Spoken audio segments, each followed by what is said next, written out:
जिसको कुछ नहीं मिलता उसको पैनाडोल मिल जाती है। दर्द की यूनिवर्सल मेडिसिन समझा जाता है पाकिस्तान में। क्या ये सर दर्द को बेहतर करता है? दर्द को कम नहीं करता। जब आप बहुत ज़्यादा पैनाडोल इस्तेमाल कर रहे हैं, ठीक है, अब लिवर उसको मेटाबोलाइज कर रहा है, आप अल्टीमेटली लिवर सिरोसिस की तरफ चले जाते हैं। वो लिवर को डैमेज करनी शुरू कर देती है आपकी। पाकिस्तान में पैनाडोल का इस्तेमाल ऐसे होता है कि जैसे ये कोई कैंडी है कि हम बड़ी ये कोई मज़ेदार सी चीज़ है और लोग इसको बड़ा जो है वो बहुत फ्रीक्वेंट और बग़ैर सोचे समझे इस्तेमाल हो गया। एक तो ये बताएं कि क्या पैनाडोल का इतना ज़्यादा इस्तेमाल सेफ़ है? जिसको कुछ नहीं मिलता उसको पैनाडोल मिल जाती है, ठीक है। और शुरू से ही घरों में है जी, किसी को जी बुखार हो गया, सर दर्द हो गया, कमर दर्द हो गया, हर एक को कहा जाता है पैनाडोल खा लो सही हो जाएगा, पैनाडोल खा लो।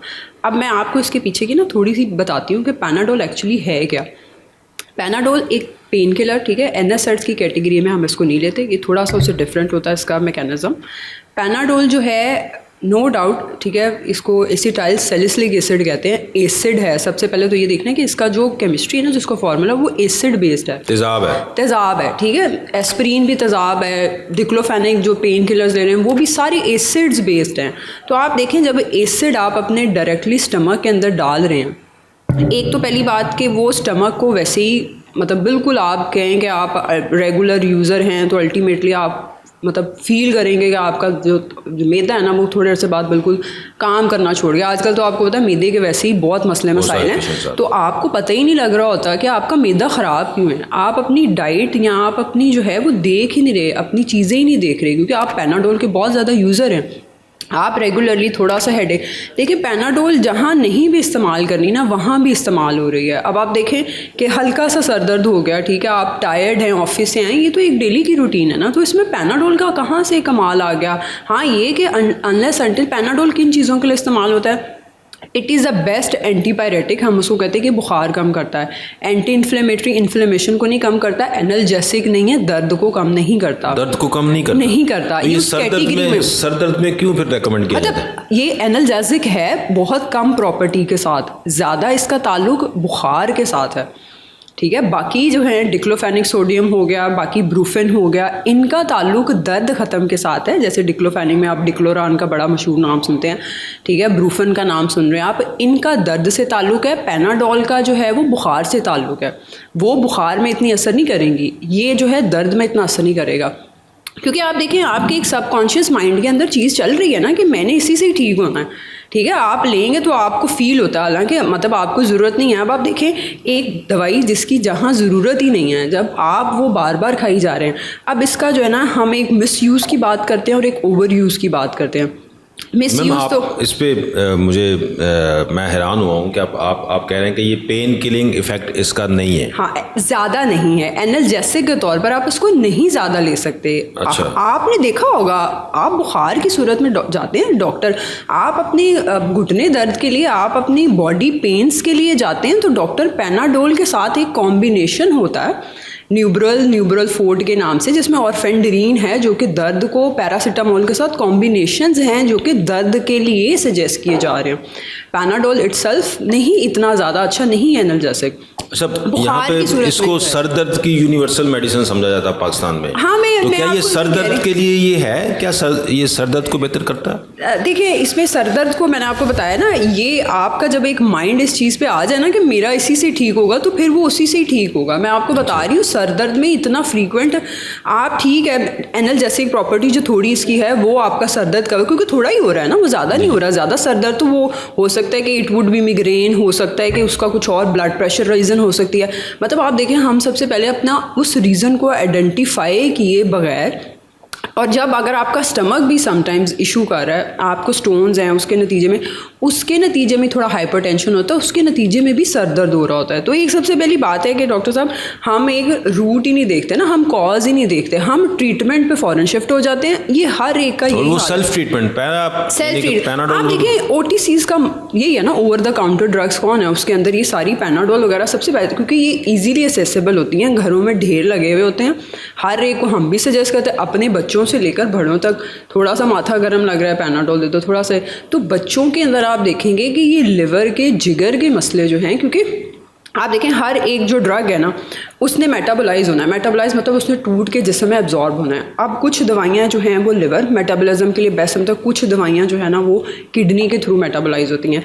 अब जो पैनाडोल है ना वो होता है लिवर के थ्रू मेटाबोलाइज। अब आप देखें कि जब आप बहुत ज़्यादा पैनाडोल इस्तेमाल कर रहे हैं, ठीक है, अब लिवर उसको मेटाबोलाइज कर रहा है, आप अल्टीमेटली लिवर सिरोसिस की तरफ चले जाते हैं। वो लिवर को डैमेज करनी शुरू कर देती है आपकी, जो इतनी ज़्यादा आप पैनाडोल, तो आप मिस यूज़ इसका मत करें। और फिर एक और चीज़ है कि ओवरलैपिंग मेडिसिन की, अब आप पैनाडोल ले रहे हैं, ठीक है, अब आप देखें हर बंदा जिसको बुखार गला दर्द वो आता है हमारे पास फार्मेसी पे, ठीक है, वो हमें खुद बता रहा होता है 3 से 4 दवाइयाँ कि मुझे ये चाहिए, ठीक है, बजाय इसके कि आप फार्मासिस्ट खड़ा है आप उससे पूछ लें, या आप अगर डॉक्टर का प्रिस्क्रिप्शन लेके आ रहे हैं तो चलें समझ भी आती है। अब आप बता रहे हैं कि उसमें एक एंटीबायोटिक चाहिए, एक फलाना कोल्ड का फार्मूला के साथ मुझे पैनाडोल के साथ मुझे ये सीरप दे दें। अब आप देखें आप पैनाडोल अलहदा से भी ले रहे हैं, और ये जितने भी कोल्ड फ्लू इनके जो कॉम्बिनेशंस होते हैं ना मेडिसिन के, इसके अंदर भी पैरासीटामोल होती है, ठीक है। जैसे मैंने आपको ब्रांड्स हैं, हाँ एक्टिफिड पी है, उसके अंदर भी कोल्ड्रेक्स है जिसको बहुत ज़्यादा यूज़ कर लिया जाता है समटाइम्स, आयरन एक्ट फोर्ट है, आपने उसका भी बहुत, उसके अंदर भी आयरन एक्ट फोर्ट में नो डाउट वो ब्रूफन होता है, लेकिन ये कि वो भी आपका जो है वो मतलब उसी क्लास से उसी कैटेगरी से आ रहा है। तो जब आप दोनों चीज़ें आपको पता ही नहीं है कि आप तो ऑलरेडी पैनाडोल के ऊपर हैं, तो आप ऑलरेडी वो फिर वो फार्मूला इस्तेमाल, तो ये चीज़ एक्यूमुलेशन, ये चीज़ टॉक्सिसिटी की तरफ चली जाती है। आप पैनाडोल की मतलब ये थोड़ा सा मिसयूज़ की बात कर रही है, फिर ओवर यूज़ की, फिर ये बात है कि पैनाडोल लेनी कितनी चाहिए ना आपको। मैं एक स्टडी पढ़ रहा था कि जिसमें हम तो खैर करते नहीं हैं स्टडी, अमेरिकन तो करते हैं, बाकायदा रिसर्च करते हैं। तो अमेरिका में एवरी ईयर जो जस्ट पैनाडोल की वजह से जो डेथ रेट वो 150-200,000 यानी कि 1.5 से 2 लाख लोग हर साल सिर्फ पैनाडोल के इस्तेमाल से मर रहे हैं। बिल्कुल। तो ये लिवर को डैमेज करती है, यानी कि ये किडनीज़ में इतना नहीं, इसका किडनीज़ में आता है इफेक्ट, लेकिन सबसे ज़्यादा मैंने बताया क्योंकि मेटाबॉलिज्म लिवर से हो रही है। और मैं आपको एक और भी बात बता दूं, जैसे आपने कहा कि वो डेथ्स उसकी वजह से हो रही है ना, आप देखें उधर तो दवाई सिर्फ पैनाडोल ही मेरे ख्याल में एक्सेसिबल है, OTCs, इधर तो आपके पास एंटीबायोटिक से लेकर आपके पास, आप देखिए अब जो पेन किलर्स है ना उसमें भी 2 कैटेगरीज होती हैं, मैं थोड़ा सा उसको भी बता दूँ। एक NSAIDs हैं, ठीक है, जो ओवर द काउंटर पड़े हुए हैं, आप प्रिस्क्रिप्शन भी रिक्वायर है लेकिन हमें बगैर एक हैं ओपियोइड्स पेन किलर उसको हम कहते हैं, जिसके अंदर थोड़ा एडिक्शन के थोड़ा जो है ना मतलब इन चीज़ों के कि आप उसको हैबिचुअली फिर यूज़ करना शुरू होते हैं। अब वो ओपियोइड जो है ना उसके अंदर कोडीन, मॉर्फिन, ठीक है, ट्रेमाडोल, ये इस तरह के फार्मूलाज हैं। मसला ये है कि ये भी OTC मतलब बहुत सी फार्मेसियों पे इस चीज़ पे रिस्ट्रिक्शन है कि ये नहीं मिलेंगे बगैर डॉक्टर की प्रिस्क्रिप्शन के, लेकिन बहुत सी जगहों पर ये इसी तरीके से मिल रहे हैं। पर्सन आता है वो कहता है जी हाँ जी ट्रेमाडोल का ये वाला फार्मूला दे दो, और आपको नहीं पता कि वो उसको एडिक्शन के तौर, क्योंकि उसके अंदर सेडेशन होती है ना, नींद होती है, तो जब आपकी, और ये यूज़ किए जाते हैं बहुत एक्सट्रीम पेन्स, जैसे कोई खुदा ना खास्ता आपकी कोई इंजरीज हो जाती हैं, कोई टांग टूट गई, कोई बाजू टूट गया, कोई फ्रैक्चर हो गया, ये कोई एक्सट्रीम मतलब समटाइम्स हम किडनी पेन की सूरत में भी वो ट्रेमाडोल का इंजेक्शन फ़ौरन लगा देते हैं कि हाँ जी उसको, उससे क्या होता है पेशेंट को सुकून भी मिलता है, एक तो हमने पेन से रिलीफ भी मिला होता है और सुकून भी देना होता है, अल्टीमेटली वो सो भी जाता है उसे। तो फिर आहिस्ता आहिस्ता पेशेंट को ये लगना शुरू हो जाता है कि नहीं मैं जो है ना मतलब मुझे तो सुकून भी चाहिए और मैं जो है ना मेरी दर्द भी ख़त्म होगी, तो मुझे डॉक्टर ने पहले ये दी थी तो अब मैं इस सिचुएशन ना मैं खुद ही ले आता हूँ जाके। तो जब आपको आगे से मिल भी रही है तो आप फिर उसी के आदी होते हैं, और फिर जब आप इन ओपियोइड पेन किलर्स के आदी हो जाएंगे फिर आपको दूसरी दवाई फिर असर नहीं कर सकेगी। इसको हम रेजिस्टेंस कहते हैं। यही बात आपने जो बताई कि पैनाडोल की मतलब वजह से एंटीबायोटिक्स पे भी यही बात आती है कि बेतहाशा इस्तेमाल हो रहा है, सेल्फ मेडिकेशन एंटीबायोटिक्स में भी होता ये है ना कि जब सारी ज़िंदगी खुद एंटीबायोटिक्स अपनी मर्जी से ले रहे होते हैं, हाँ। जब हॉस्पिटल जाते हैं तो वहाँ पे पता चलता है तो अब तो ये है इनको कोई एंटीबायोटिक असर कर ही नहीं रही, ये एंटीबायोटिक अब वो जी रेजिस्टेंस है। फिर डॉक्टर की गफलत आ जाती है, ऐसे ही है। अभी डॉक्टर क्या करे, वो मेडिसिन तो आप सारी पहले आप एक्सपोजर हो चुके हैं, आपको कोई एंटीबायोटिक जो है वो असर नहीं कर रही, तो वहाँ पे डॉक्टर ने क्या करना है। और आप देखें एंटीबायोटिक्स में भी हमारी क्लासिफिकेशन होती है ना, पहली क्लास पहली जनरेशन से हमें स्टार्ट करना चाहिए। जी। लेकिन अनफॉर्चुनेटली हमारा माहौल भी उस तरह का नहीं है, हमारे जो जरासीम हैं वो भी बहुत एडवांस्ड हो चुके हैं, तो हमें वो फर्स्ट सेकंड थर्ड जनरेशन तो अब असर ही नहीं करती। अब डायरेक्टली चौथी पांचवी जो भी नई नई आ रही हैं, अब मतलब सारी दुनिया मगर दुनिया में जो नई एंटीबायोटिक्स बन रही है वो हमारे लिए बन रही है, इसी तरह से ही है, बिल्कुल ऐसे ही है। यानी कि वो मतलब पाकिस्तानी हम उंगली चौथे बन रही है कि हमारे बच्चे चौथी पांचवी जनरेशन के एंटीबायोटिक ऐसी है, एक्सपोजर बहुत ज़्यादा है,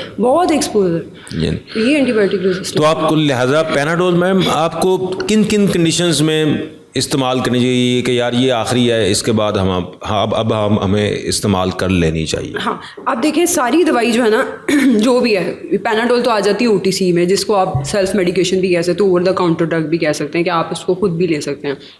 एक तो पहले बात है कि डॉक्टर के खुद भी कब लेनी चाहिए? हाँ, मैं आपको बता दूँ, डॉक्टर के मशवरे के बगैर तो मतलब आप ना लें।